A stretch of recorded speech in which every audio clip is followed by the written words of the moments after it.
Oke, Assalamualaikum warahmatullahi wabarakatuh. Salam sejahtera.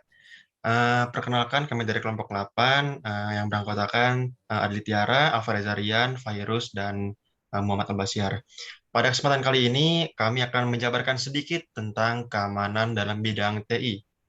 Yang pertama, akan langsung disampaikan oleh Tiara. Silakan. Ya, terima kasih Bara. Keamanan dalam bidang teknologi informasi. Keamanan dalam penggunaan komputer dan internet sangat tergantung minimal kepada 3 pihak, yaitu yang pertama ada pengguna atau user, yang kedua itu ada fasilitator atau penyedia layanan, dan yang ketiga itu ada penyedia produk, yaitu perusahaan pembuat perangkat lunak. Keamanan pada sisi pengguna.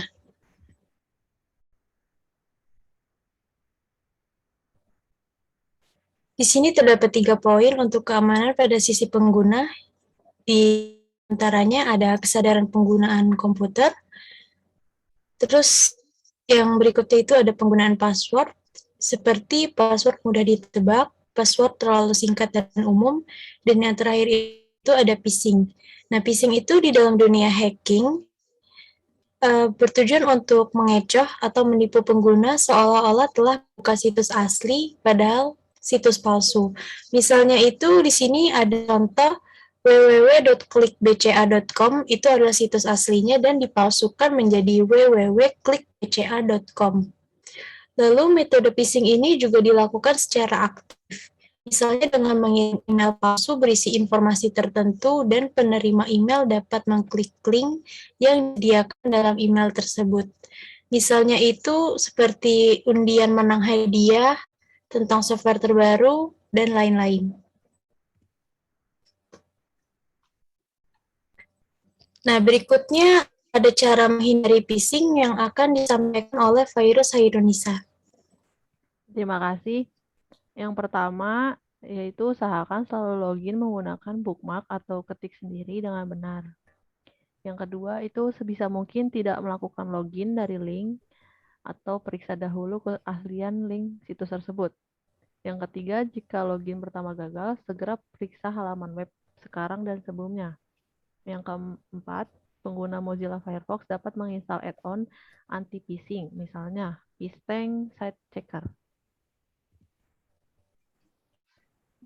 Selanjutnya yaitu keamanan di tempat publik. Jika terpaksa harus koneksi internet melalui warnet, waspadai adanya indikasi penggunaan program penyadapan. Misalnya ada 3 di sini, yaitu pertama keylogger, yang kedua sniffing, yang ketiga DNS. Antisipasi untuk menghindari penyadapan adalah dengan menggunakan warnet terpercaya. Hindari menyimpan password dalam web browser, hapus semua data histori setelah browsing. Selanjutnya, keamanan pada situs dan software. Yang pertama ada kesalahan pada penyedia layanan web. Pencegahan yang dapat dilakukan yaitu pertama, gunakan password yang berbeda untuk situs yang berbeda. Yang kedua, manfaatkan fitur-fitur security atau keamanan yang disediakan oleh penyedia layanan web. Yang ketiga, jangan gunakan fitur yang berlebihan dan membebaskan pengguna lain untuk berbuat banyak. Yang keempat, sering-sering membaca artikel tentang security di internet. Yang kelima, gunakan penyedia layanan yang kredibel, telah banyak digunakan dan banyak diandalkan.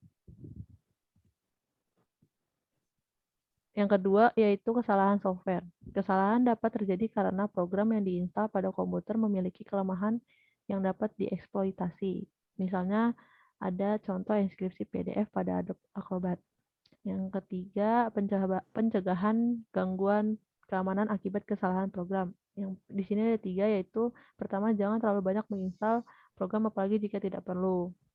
Yang kedua, pastikan bahwa firewall selalu aktif untuk memblok port-port yang tidak perlu, sehingga meminimalkan serangan trojan, worm, dan lain-lain.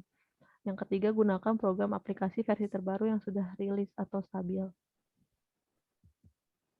Selanjutnya akan dijelaskan oleh Rian. Oke, terima kasih. Kita masuk ke pencegahan gangguan keamanan akibat kesalahan program. Yang pertama, jangan terlalu banyak menginstal program, apalagi jika tidak perlu, karena semakin rawan dengan masalah security. Lalu kedua, pastikan bahwa firewall selalu aktif untuk memblok port-port yang tidak perlu untuk meminimalkan serangan Trojan, worm, atau pengiriman data ilegal. Hal yang ketiga, gunakan program aplikasi versi terbaru yang sudah rilis. Lalu ada penipuan produk. Terdapat penyedia jasa dan produk palsu yang menyediakan program aplikasi antivirus palsu. Padahal sebetulnya dikategorikan sebagai malware atau software program yang berbahaya bagi komputer. Lalu pengguna harus lebih berhati-hati saat mendownload atau menginstal, termasuk menjalankan semua file yang dapat dieksekusi. Selanjutnya, kita masuk ke program yang mengganggu keamanan. Yang pertama ada adware. Program iklan yang ikut menumpang dengan software tertentu. Setelah diinstal, program cenderung mengganggu seperti mendownload dan menayangkan iklan secara otomatis. Lalu yang kedua, spyware. Program mata-mata yang mengirimkan informasi tanpa izin.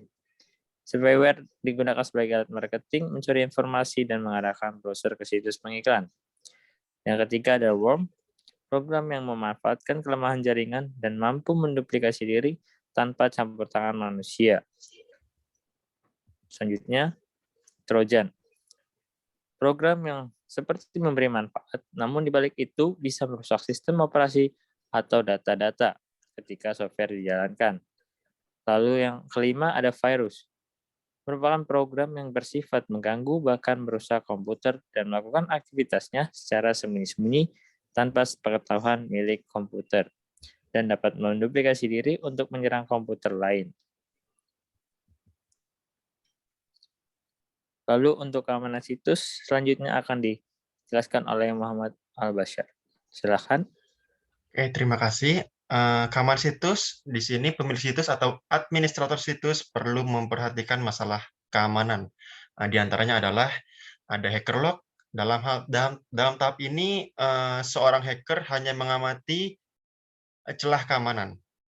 Yang kedua ada warning message. Hacker dalam hal ini sudah menyusup ke dalam sistem dan memberikan pesan tertentu agar admin memperbaiki celah keamanannya. Yang ketiga ada device site. Hacker sudah berhasil masuk ke dalam sistem sepenuhnya dan tidak segan mengubah tampilan situs terkait. Yang keempat ada destroy site.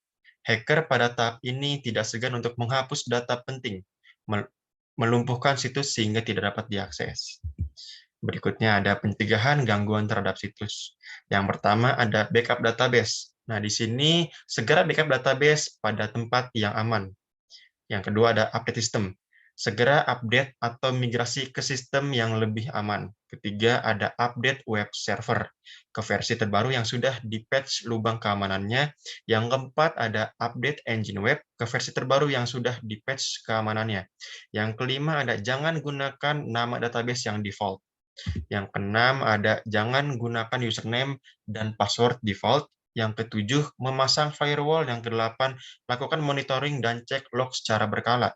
Yang kesembilan adalah melakukan keamanan intern dari pihak yang tidak berwenang. Pisahkan ruang server dengan ruang lain.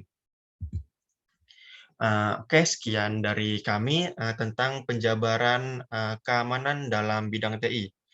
Terima kasih, kurang lebihnya mohon maaf. Wassalamualaikum warahmatullahi wabarakatuh.